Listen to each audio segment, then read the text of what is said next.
সূরা ফাতিহার প্রথম কথা কি? আলহামদুলিল্লাহ, মানে প্রশংসা কার জন্য? আল্লাহর জন্য। কোরআনের প্রথম কথা প্রশংসা কেন? কয়েকটা কারণে। এক নম্বর হলো ভাইরা, আপনাদের আগেও বোধহয় বলেছি, মানুষ মানবীয় প্রকৃতি দুর্বল, সবসময় কষ্টটা মনে রাখে, ভালোটা মনে। কুতিলাল ইনসানু মা আকফারাহু, মানুষ বড় অকৃতজ্ঞ। আপনাকে যদি বলা হয়, যে কোনো মানুষকে বলা হয়, ভাই আপনার জীবনের ব্যথা বেদনা কষ্ট দুঃখগুলো বলুন, আমরা প্রতিকার করার চেষ্টা করব। আপনি একেবারে গড়গড় করে 10-20টা বলতে পারবেন না? হুজুর বলেন না, বউ কথা শোনে না, ছেলে এইটা করে, মেয়ে এইটা করে, চাকরিতে এই অসুবিধা, এই সমস্যা, প্রতিবেশী এই সমস্যা করে, আসে না? এগুলো সবসময় মনে থাকে, ঠিক না বেঠিক? কিন্তু যদি আপনাকে বলা হয় আপনার জীবনের 10-20টা বড় বড় নিয়ামত বলুন তো, সহজে পারবেন নাকি? আমার জীবনে আবার নিয়ামত কি? কি নিয়ামত? আমার দুঃখে ভরা জীবন। হ্যাঁ হাজরিন, কুতিলাল ইনসানু মা আকফারাহু, মানুষ কত অকৃতজ্ঞ। হাজরিন, না, এটা মুমিনের তবিয়ত হতে পারে না। মুমিন ঠিক এর উল্টো হবে। আপনার জীবনে ব্যথা বেদনা কি? কই না, আলহামদুলিল্লাহ, কি আর ব্যথা বেদনা? আল্লাহ যে নিয়ামত দিয়েছেন, তুই একটা ব্যথা তো কি, আমার তো মনেই নেই। আপনার জীবনের 2-4টা নিয়ামত, আলহামদুলিল্লাহ, আল্লাহ আমার কত নিয়ামত দিয়েছেন। আমার সাথে যারা জন্মেছিল আমার দেশে, আমার ছোটবেলার বন্ধু কত খারাপ অবস্থায়, কারোর চোখ নেই, কানা হয়ে গেছে, বুড়ো হয়ে গেছে, মরে গেছে, আল্লাহ আমাকে অনেক ভালো রেখেছেন। আল্লাহ আমার ছেলের অমুক অমুক নিয়ামত, আমার বউ, কত লোকের বউ কত কিছু করে, আমার বউ আলহামদুলিল্লাহ এইটা করে, এইটা করে, এইটা করে। মুমিনের জীবনে নিয়ামতগুলো মনে থাকবে, কষ্টগুলো ভুলে যাবে। আর এই জন্য সবচেয়ে বড় ঔষধ হলো আলহামদুলিল্লাহ।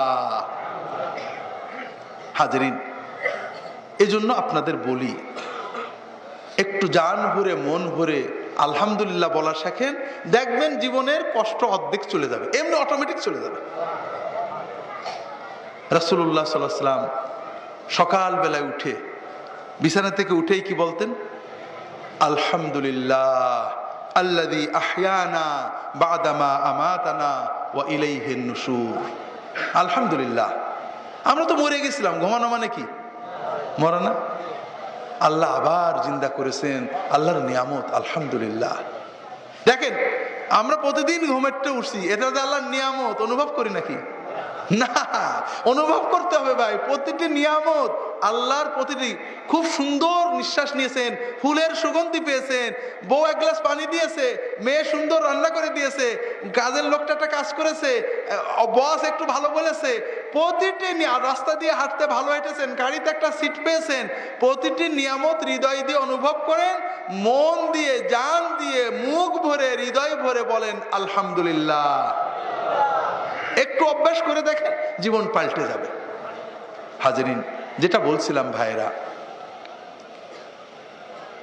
আলহামদুলিল্লাহ বললে কি হবে? 1 নম্বর, আমরা আল্লাহর কাছে সওয়াব পাবো, ব্যাপক সওয়াব বরকত পাবো, যেটা আজকে আর বিস্তারিত বলছি না। 2 নম্বর কি হবে?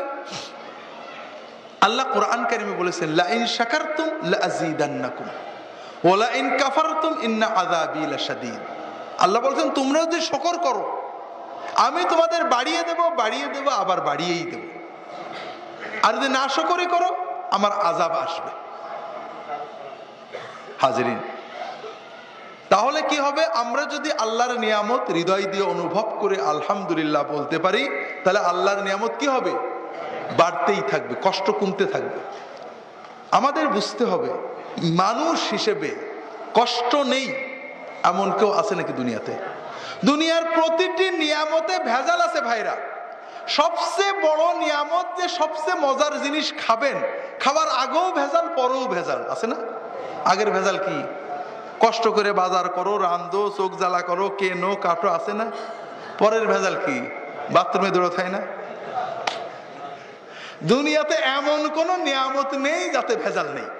কারণ ভেজালহীন নিয়ামত কোথায় আছে? আল্লাহর জান্নাতে আছে। ওইটার নিয়ামত যেন বুঝতে পারি লোভ হয়, এই জন্য আল্লাহ দুনিয়াতে সব নিয়ামতে ভেজাল দিয়েছে। কষ্ট নেই কার, প্রত্যেকের কষ্ট আছে।